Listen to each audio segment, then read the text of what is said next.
The World Economic Forum is infamous for two things: content and finance. And with us today are the founders of FilmHedge. Gentlemen, John and Mickey, you guys are both in the content and financing business. Welcome to ESG News. Let's talk a bit about what it's like to be on the funding platform side. Content is king, and it's growing every day. The demand from the streamers, from the networks, and from studios for new content has never been higher. It's a great time for creators and producers who are making that content.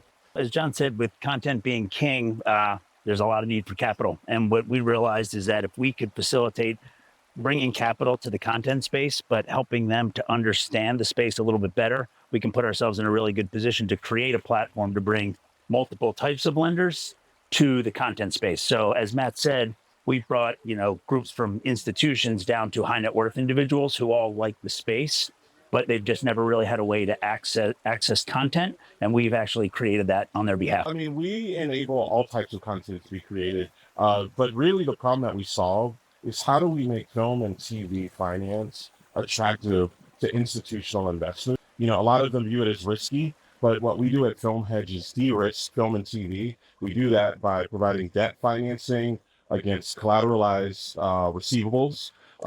And so any investor who's working with FilmHedge, they're not really taking a risk on the success of a film. They're just cash flowing a production until completion, and then that liquidity is achieved. Most of the risk, if not all the risk, is on the equity side. Yeah. And on the debt side, really what you worry about is almost much more like real estate.